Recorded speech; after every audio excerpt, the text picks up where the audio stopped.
Boa tarde a todos. Pedimos desculpas aqui pelo atraso. Sejam muito bem-vindos a mais uma live do nosso programa Aprenda a Planejar. E hoje vamos falar de um assunto importante aqui, que se refere ao regime de casamento, especificamente o regime da separação total de bens. Mas antes disso, quero dar aqui a boa tarde para minha amiga Cristiane Leal. Tudo bem com você, Cris? Boa tarde, doutora Kátia. Boa tarde a todos que estão aqui nos acompanhando. Em mais um Aprenda a Planejar, né? Tudo tranquilo por aí, e por aqui, e por aí. Aqui não estava tranquilo, não. Mas deu tudo certo. Mas quem está aqui conosco, se manifestem no chat, também coloquem as dúvidas de vocês. Estamos aqui com o real desejo, né, de contribuir, tá bom? E para a gente sempre é uma satisfação contribuir com vocês que estão nos acompanhando.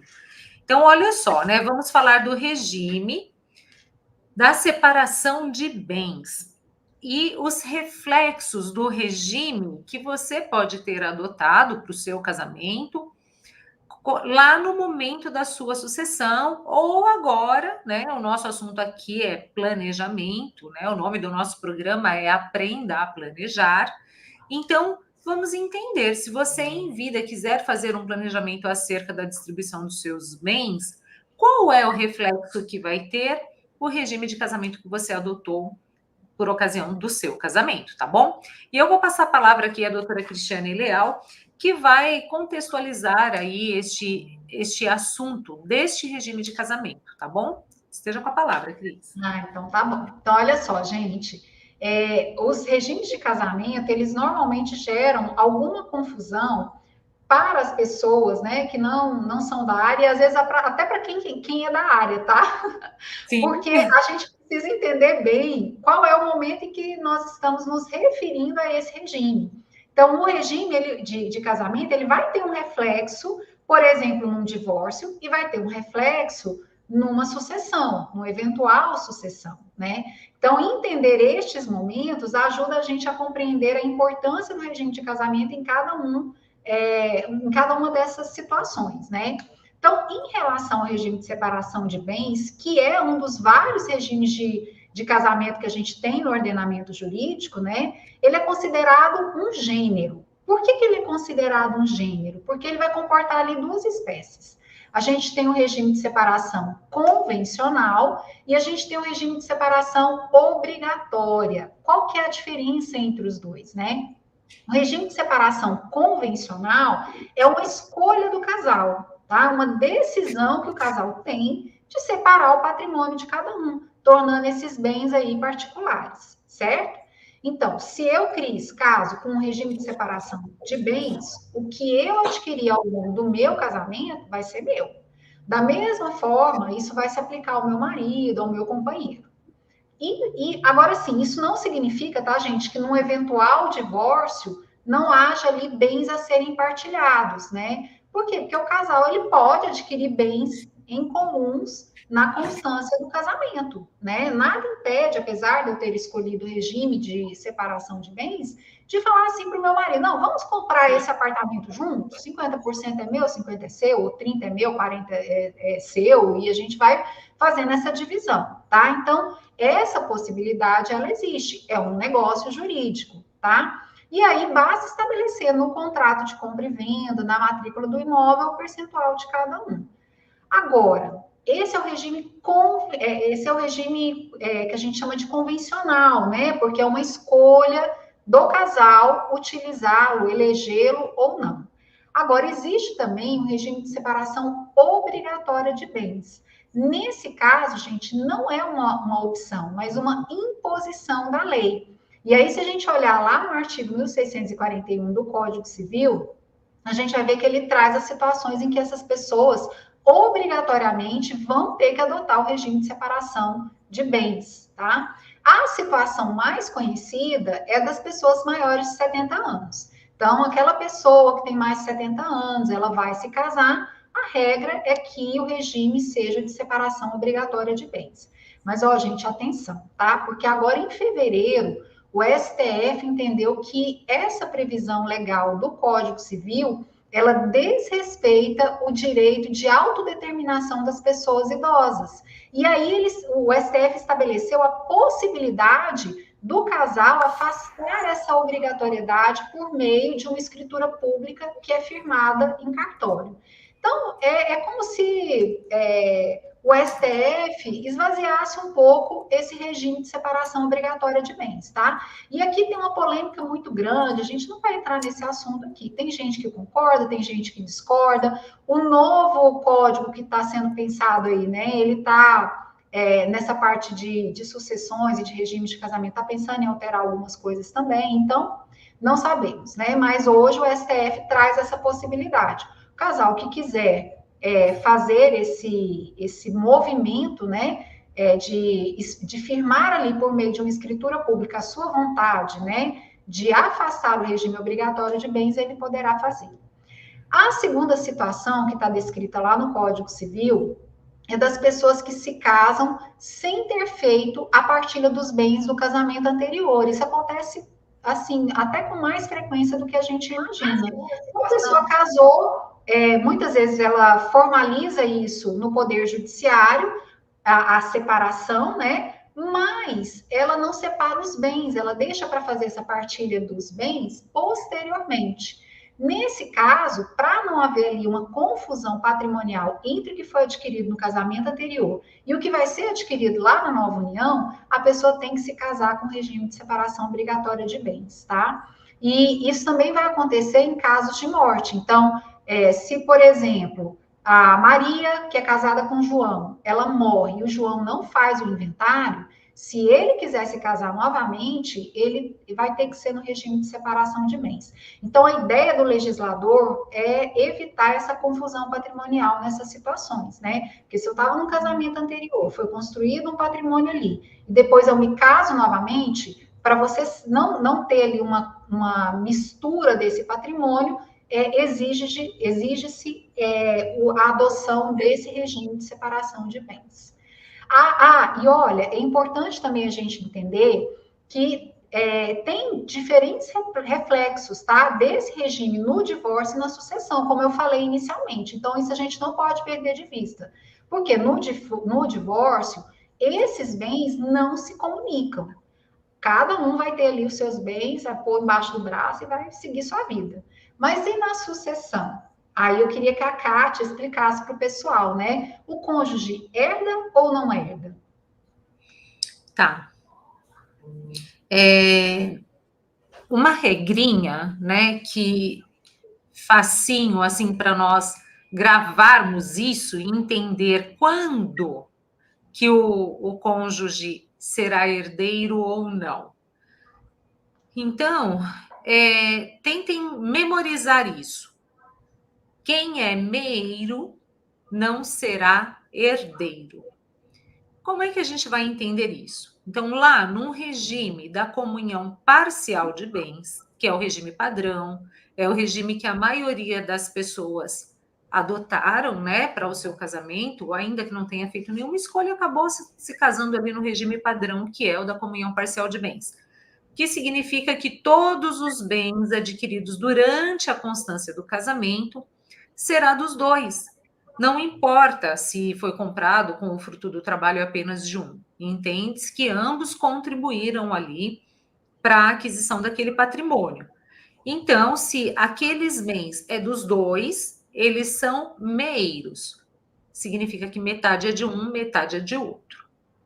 Entendam isso, porque se você é meiro, quando o seu cônjuge falecer, a parte dele você não herdará. Ela vai para os sucessores dele, descendentes. No caso, só na ausência dos descendentes é que então você herdaria. Agora, num regime de casamento, como sendo o da separação total de bens, a convencional, tá certo? Onde o casal escolheu este regime para regular aí a questão patrimonial. Se acontecer o evento morte, percebe, os bens daquela pessoa falecida são bens exclusivos daquela pessoa, porque vocês um dia estabeleceram a regra, o casal estabeleceu a regra de que os bens seriam independentes de cada um, ou seja, não haverá comunicação, ainda que a aquisição aconteça durante o casamento ou durante a união estável, tá? Hoje, mesmo não se casando, a pessoa pode adotar um regime de casamento para regular estas questões patrimoniais. Então, olha só, se a pessoa escolheu se casar pelo regime da separação total de bens, onde não haverá comunicação, logo não haverá meação. Então, se você não é meeira, aquele bem ele é exclusivo do seu cônjuge. Então, quando ele morrer, como você não é meeiro ou meeira, sim, você será herdeira ou herdeiro em concorrência com os demais sucessores. Então, gravem essa regrinha, né? Se você quem é meeiro não é herdeiro. Então, se você não é meeiro naquele bem, então você vai ser herdeiro. E o mesmo vale também para o regime da comunhão parcial de bens, porque imagine que a pessoa falecida ela tinha bens anteriores ao casamento. Então, os bens anteriores ao casamento também são bens particulares dela. Então, ali, o viúvo ou a viúva, a pessoa sobrevivente, né, o cônjuge sobrevivente, ele será meeiro nos bens adquiridos durante a união e não será herdeiro nestes bens, tá certo? Ele só vai ficar com os 50% dele. Os outros 50% desse patrimônio vai para os descendentes. Agora, ele ainda poderá ser herdeiro nos bens particulares que a pessoa tinha ali adquirido antes da união, ou bens que advieram em virtude de uma herança, tá certo? Então, a regrinha é essa. Algum complemento, Cris? Só para mostrar para o pessoal, né, que não é simples. Então, assim, não é só assim, eu sou casada em regime de separação de bens, então pronto, não comunica e acabou, né? Não é simples assim. Vocês estão vendo que a gente está trazendo vários pontos que precisam ser analisados, né? E aí, Kátia, acho que você explicou muito bem essa diferença, né, entre o que é ser meeiro e o que é ser herdeiro. E aí, uma dica para quem está nos assistindo, para sempre ter isso em mente, né? É que assim, quando a gente fala na análise dessa divisão patrimonial, com foco, né, no regime de casamento, na questão do casamento, aí a gente está falando de meação. Agora, quando a gente fala pensando no evento morte, portanto, na sucessão, aí a gente está falando em herança.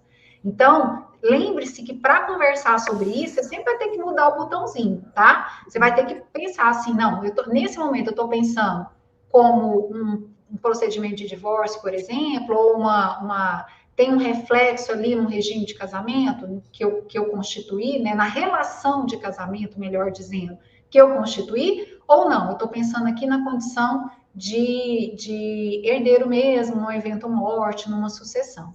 Isso ajuda um pouco, tá? Mas a gente acaba tendo que fazer esse treino, né?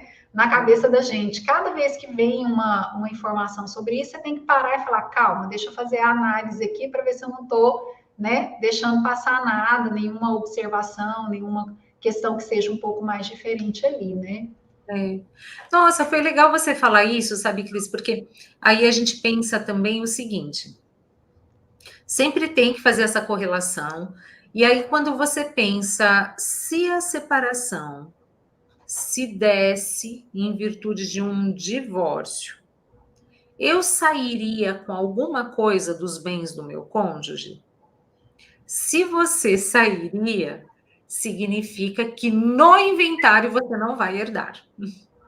Agora, se em virtude do divórcio, não, eu não levaria nada do que é do meu marido ou da minha esposa, o que é dele, do meu cônjuge, né? Porque o regime da separação total, se no divórcio você não teria o direito de levar nada dele, no inventário você leva. Então é mais ou menos isso, né? Isso. Há um entendimento aí contrário, né?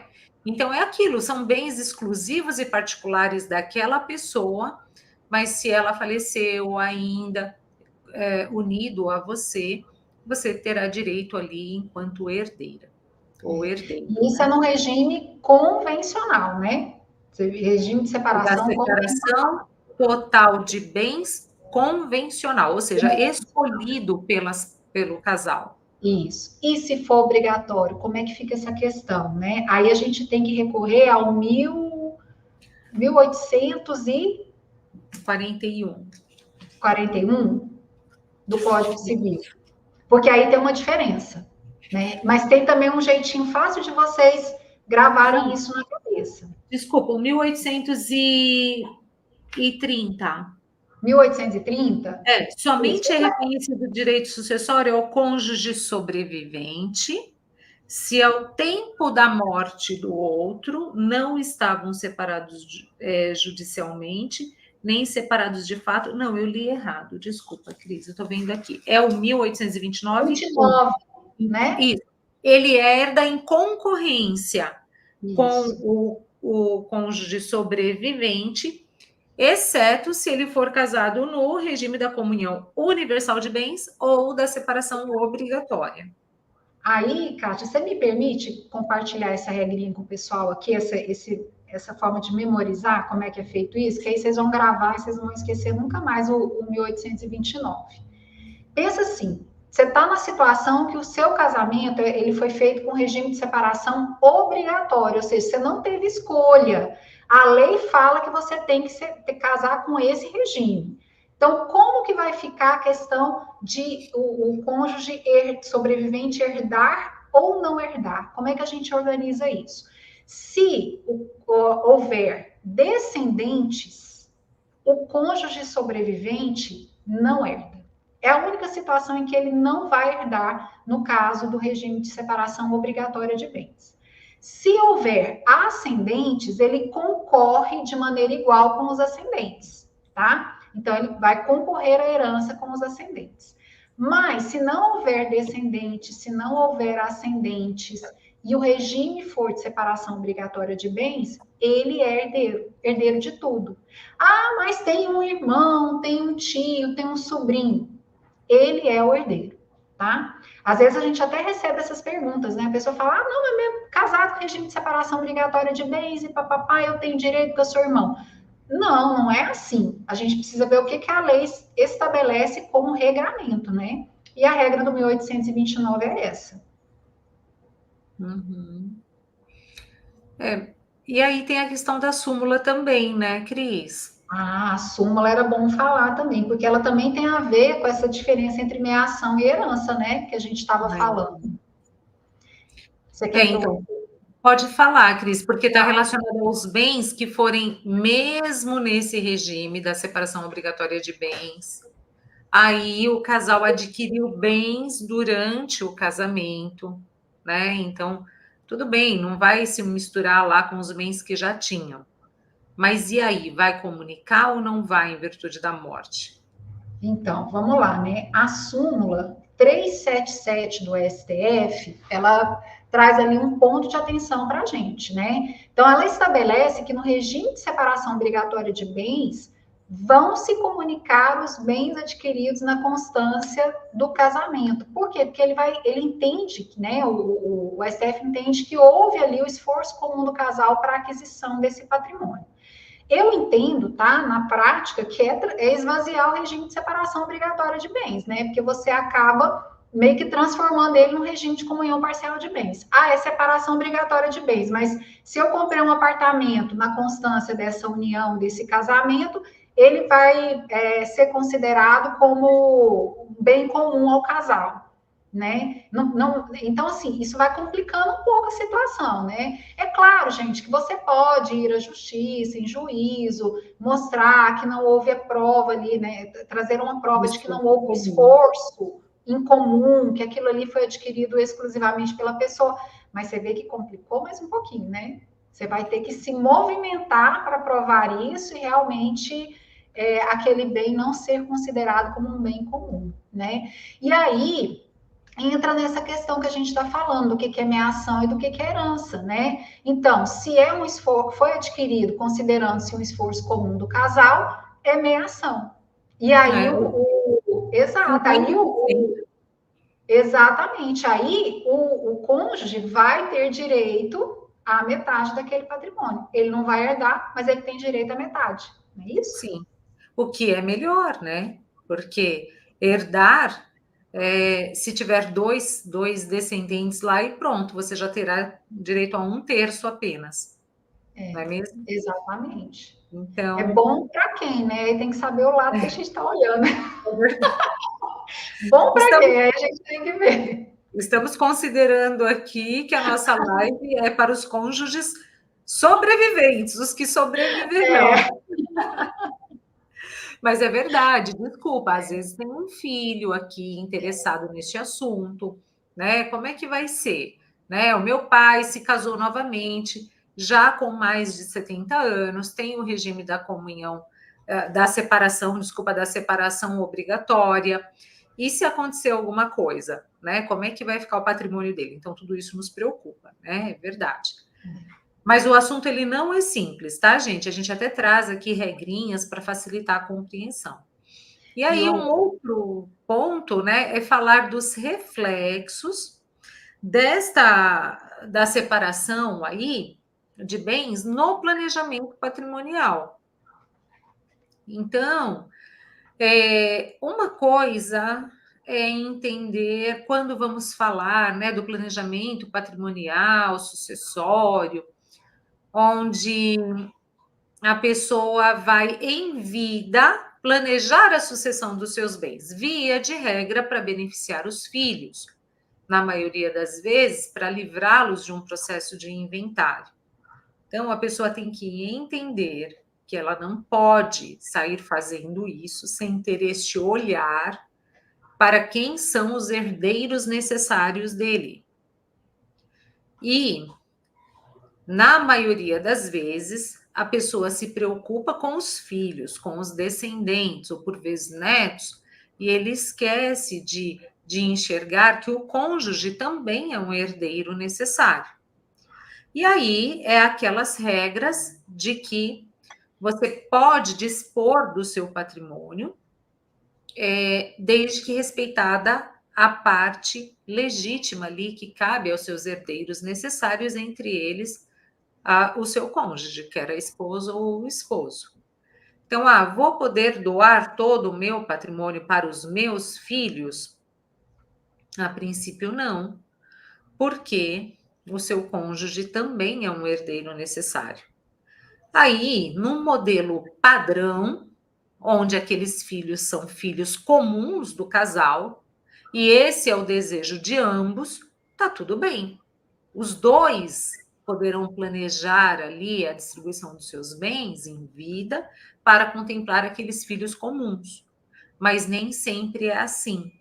Existe aí hoje um número significativo, né, de famílias mosaicos em que o esposo tem filhos de um primeiro casamento, a esposa tem filhos também da primeira união dela, e agora eles já têm também filhos comuns deste segundo casamento, e aí? Né? Então, além de cada um deles, por vezes, ainda terem se casado no regime da comunhão parcial de bens, né? Porque aí agora não está ali tudo muito certinho, separado claramente o que é de quem. E aí, então, cada um vai ter que enxergar os seus herdeiros necessários, respeitando a figura do cônjuge também, tá? Tem uma pergunta. Pode complementar, Cris, daí eu... Não, isso aí, eu ia falar da pergunta da Roseli, né? Ela perguntando sobre dívidas. É interessante a gente entender essa questão das dívidas num processo de inventário, tá? Numa sucessão. As pessoas às vezes confundem, né? E na verdade, eu até brinco, sabe, Kátia? Eu sempre falo isso aqui, que o procedimento do inventário, ele não está preocupado em levar, garantir que a herança chegue aos herdeiros. Não, ele está preocupado em ver se o falecido tinha dívidas, em determinar o quanto que ele precisa pagar de tributo para o Estado e depois, se sobrar, dividam, entende? Então, como que isso acontece num procedimento de inventário? a primeira coisa que se faz é o levantamento das dívidas. E aí, o patrimônio da pessoa que faleceu é que vai pagar por essas dívidas. Paga-se essas dívidas, paga-se o tributo, e aí o que sobra é dividido pelos herdeiros. Mas, Cris, e se de repente o que essa pessoa tinha não deu nem para pagar as dívidas, né? Então, alguém vai ficar sem receber o que tinha direito e os herdeiros não têm o que receber. Funciona assim no procedimento sucessório, no procedimento de inventário. Eu penso que a dúvida, né, desculpa, da Roseli, é que quando ela fala, né, e as dívidas também, os herdeiros têm que assumir as dívidas ou somente a metade das dívidas? Então, Roseli, olha só, compreender isso, né, que imagine que a dívida contraída é apenas em nome do esposo, e ele que faleceu, tá certo? Mas daí, então, a gente tem que ir fazendo cada uma dessas análises. Qual era o regime de casamento? Então, o processo de inventário é justamente onde serão arrolados ali todos os bens e direitos, todas as dívidas e obrigações. Então, se tem uma dívida em nome da pessoa falecida que foi contraída durante aquele casamento, e se for regime da comunhão parcial de bens, em tese, metade da dívida também é do viúvo ou da viúva, tá certo? Mas ela terá que, se ela foi contraída só em nome do falecido, ela terá que ser liquidada no inventário. Até porque isso vai restringir ali o valor dos bens e direitos, que depois metade vai ser da meieira. Então, entende o raciocínio? É que quando a gente vai pensar em imóveis, fica mais complicado, né? Mas imagine que a pessoa tem uma dívida de, sei lá, 200 mil e tem 1 milhão no banco. Tá tudo bem. Se não tivesse a dívida, 500 mil seria da viúva, 500 mil seria dos herdeiros, certo? Tá, mas agora então vamos dividir a dívida. Tem uma dívida de 200, 100 era do falecido e 100 é da viúva. De igual modo, vai restar 400 mil para cada. Agora, deduzida a despesa, entende? Ou o que se deve. E é aquele dito popular de que morto não paga dívida, não é verdade. Isso não é verdade. Porque Não está mesmo. tudo bem, a pessoa não está mais aqui para pagar o que deve, mas o patrimônio dela vai sim responder pela dívida, tá bom? Então, é o que a doutora Cristiane acabou de colocar também. Mais alguma coisa, Cris? Eu acho que tudo que nós conversamos aqui mostra a importância, né, das pessoas buscarem profissionais qualificados, tanto no eventual procedimento de inventário, né, não é qualquer profissional, qualquer advogado que consegue enxergar todas essas nuances e que são importantes ao final para definir exatamente o quinhão de cada herdeiro ou defender ali o direito de cada herdeiro, né? Como também no planejamento sucessório. Porque se o profissional ele não é qualificado, se o profissional não tem esse olhar, essa competência, essa expertise, ele pode deixar passar algumas coisas que coloca o sistema em risco, né? Coloca esse planejamento da família em risco. Então, mais uma vez, é muito importante a gente trabalhar com profissionais qualificados. Isso faz uma grande diferença ao final. Exatamente. E você sabe, Cris, que já aconteceu, isso é um caso prático aqui do escritório, né? Já há alguns anos aí, que aconteceu um inventário que a família contratou a advogada, né? Uma outra advogada, e aquilo ficou patinando, patinando, não saía do lugar. E até como eu tenho uma certa proximidade com a família, eles incomodados falavam: ai, doutora Cátia, esse inventário não termina. E a gente fica preocupado, aí o primeiro olhar, assim, era com relação ao imposto, né? Porque eu dizia, Uhum. olha, daqui a pouco isso, como é que tá, né? Vai virar uma bola de neve para vocês. Eles, não, a gente, já até o imposto foi recolhido. Aí eu, ufa, menos mal. Mas aquilo ainda enroscou. Bom, até que chegou uma hora que eles perceberam ali que ela não ia conseguir concluir aquilo, tiraram de lá, trouxeram para o nosso escritório. Pasmem, gente. Neste inventário, olha só que maluco, né? tinha bens que eram exclusivos do falecido, tá certo? E que a advogada, ela entendeu como sendo exclusivos, porque ele tinha parte ali, ele tinha adquirido antes do casamento, outra parte ele tinha recebido de herança. Só que a advogada, então esses bens que ela enxergou como sendo exclusivo, ela tributou com a base de cálculo, né, de 100% destes imóveis lá no inventário. E isso foi um grande erro, porque o casal, eles eram casados no regime da comunhão universal de bens. Portanto, metade era da viúva. Não importava se veio de herança ou se havia sido adquirido antes do casamento. Metade era dela. Então, só iria para o inventário ali e seria tributado os outros 50%. Vocês não têm noção do tamanho do prejuízo financeiro para esta família. E eles já tinham recolhido o imposto.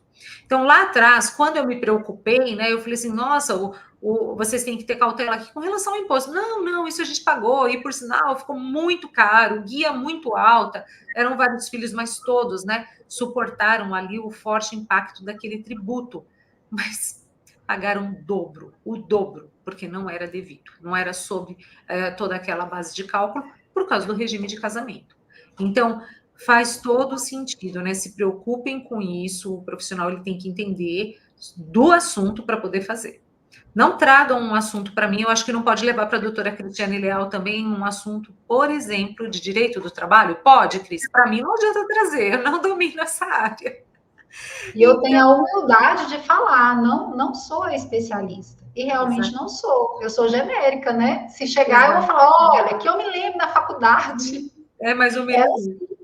E aí é muito, assim, muito, né, difícil mesmo, por vezes o profissional ele vai falar, não, eu faço, né, mas ele não domina aquela área, e aí sai cometendo erros que pode custar muito caro para a família. É isso. Olha, mais uma pergunta da Maria José, gostaria de saber sobre o casamento, comunhão parcial, se o cônjuge falecer ele ter recebido herança. O cônjuge herda. Maria José, aqui é diferente. Acabei de dar esse exemplo. Olha só, da comunhão universal, o todo do patrimônio, não importa se foi adquirido antes, depois, se foi herança, metade de cada um, mas não é herança a metade. A metade é porque o cônjuge ele é meeiro, tá bom? Ainda que se separassem em vida, em virtude de um divórcio, ele teria direito a 50%, tá bom? Agora, quando o regime de casamento é o da comunhão parcial, né? Que você está dizendo.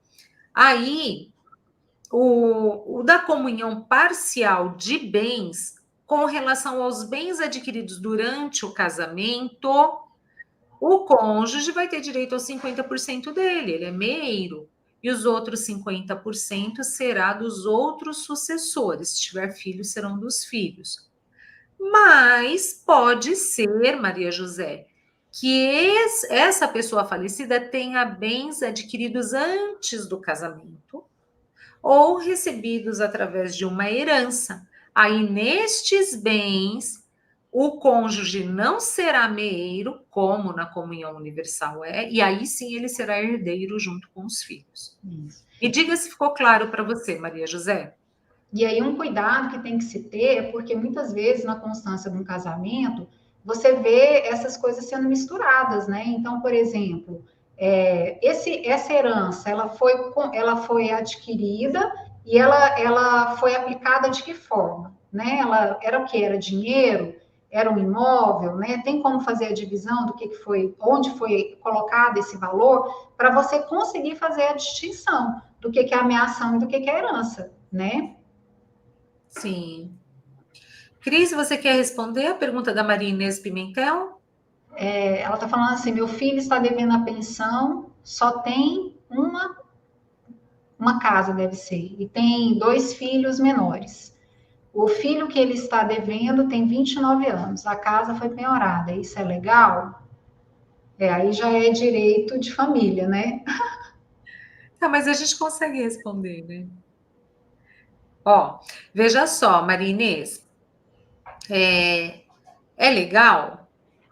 Depende, né? Esse filho, isso pouco importa, tá? Se ele é maior de idade hoje, o fato é, essa dívida que está sendo executada, ela foi cobrada dentro do prazo certo, quando ainda não era, né? Ali ele respeitou os processos, prazos direitinho, não é dívida prescrita, não é nada disso. Sim, o credor terá todo o direito de ir em busca ali do crédito dele, e se a pessoa não paga a dívida, vai poder penhorar os bens. Agora, se é a única casa que o seu filho tem, ele também poderá se valer da lei, alegando ali que aquele é um bem de família, e aí, portanto, este imóvel não poderá ser vendido em asta pública, ir para leilão para saldar essa dívida de alimentos, entende? Mas no primeiro momento, sim, é possível, é legal, a pessoa agiu de acordo com a lei. Agora, imagine que não, a pessoa está cobrando uma dívida que já estava até prescrita e deixou o processo seguir, o advogado do seu filho teria que ter feito a defesa no momento oportuno também. Tá E bom? aí eu vou até deixar uma dica aqui em relação a isso. A gente vê poucas pessoas fazendo isso, né? É muito bacana na certidão do imóvel você estabelecer lá que aquele foi eleito o bem de família, tá? Não importa se, por exemplo, você só tem esse imóvel ou se você tem muitos imóveis, não. Você vai lá e pede para averbar na certidão de matrícula do imóvel que se trata de um bem de família. Por que a gente faz isso? Inclusive uma possibilidade legal para que esse bem de pronto não seja penhorado. Porque na hora que for pedida a penhora, vai ver que ele está lá colocado como bem de família e isso não vai acontecer. Aí o juiz vai mandar buscar outros bens, sem necessidade de você ter que movimentar o Poder Judiciário para defender que é um bem de família e tudo mais. Tá. Roseli, você quer uma indicação do quê? Responde para a gente e fala de onde você é. Se você é de São Paulo, de qual estado você está falando, tá? Para ver se a gente consegue te ajudar. Então é isso, né, Cris? Esse assunto, ele não é fácil mesmo, né? É um pouco complexo, mas eu amo trabalhar com isso. É muito bom. É muito bom, a gente gosta, né, Cris? Isso. Ai, ai. Fala, escreve aí pra gente, Roseli, para ver se a gente consegue te ajudar. E aí, né, entender isso, né, gente? Olha só, né? O que a lei estabelece não é fácil de compreender as regrinhas, né? Se vai ter direito, se não vai ter direito, se eu vou ter direito numa separação em vida, que é o divórcio, de um jeito, e aí vou ter direito lá no inventário é de outro jeito. Se a pessoa que faleceu tem descendentes, é uma regra, se ele não tem descendentes e deixou só os pais, a regra já é outra, então é uma, né? Não é fácil entender. Por isso, nós sempre batemos na mesma tecla. Planejar é preciso, porque aí, quando você faz um planejamento patrimonial em vida, as chances, né, de que tudo saia da forma que você quer. Claro que isso não vai te dar o direito de ferir a lei, tá? Tem que ser feito dentro do que a lei nos possibilita, mas também lhe garantindo aí economia, proteção dos seus bens, tudo isso é muito, muito importante. Então, planejar é preciso, né? Façam antes para que depois não fiquem aí num cenário, né, de ter que resolver as coisas com urgência e pagando muito caro, né? Tributo, honorários de advogados. O que mais, Cris? Oh, eu acho que a gente pode sugerir para a Roseli, eu não sei se ela está em algum dos nossos grupos de WhatsApp, mas tem as nossas redes sociais também. Ela pode deixar até aqui na descrição nas perguntas e respostas aqui do YouTube, qual que é a área que ela está precisando de indicação, e aí a gente responde para ela. Tá, eu vou colocar aqui, ó, que vou deixar o site do nosso escritório com os contatos. Mas essa fala da Cris foi muito importante também, tá, Roseli? Você pode deixar, sim, as suas dúvidas e também mandar direct através ou nos comentários que depois sempre nós acompanhamos ali, tá bom? Então é isso. E agora, me envia, por favor, o endereço do seu escritório, tá? Roseli, você é de São Paulo? Porque se você for de Goiânia, eu vou com alegria deixar o endereço do meu escritório. Mas aí é mais fácil você encontrar a Cristiane Leal, tá bom? Então, eu coloquei o site do escritório, mas vou colocar aqui também.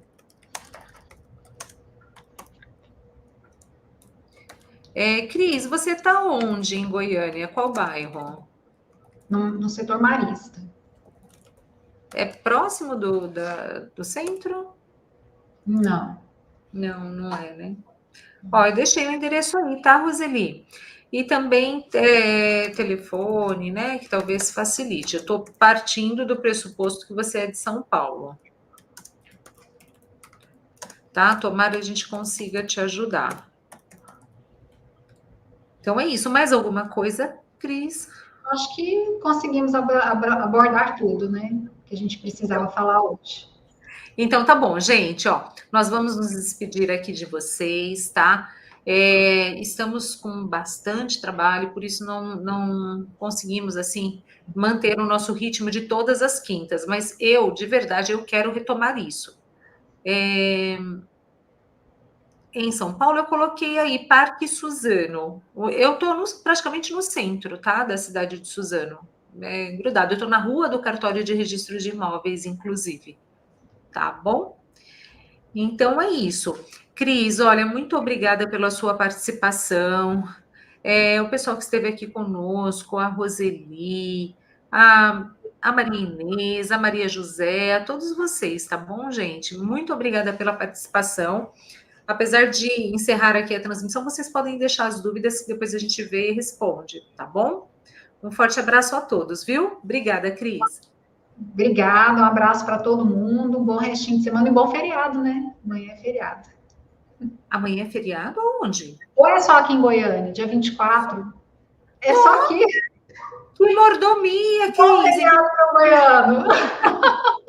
Vocês têm feriado amanhã e na próxima quinta, porque na próxima quinta aí é nacional, né? Isso. Puxa! Que Ai, acho que amanhã eu vou para Goiânia, então, para tirar feriado. Então tá bom, gente. Forte abraço a todos, viu? Fiquem com Deus. Obrigada, Cris. Até.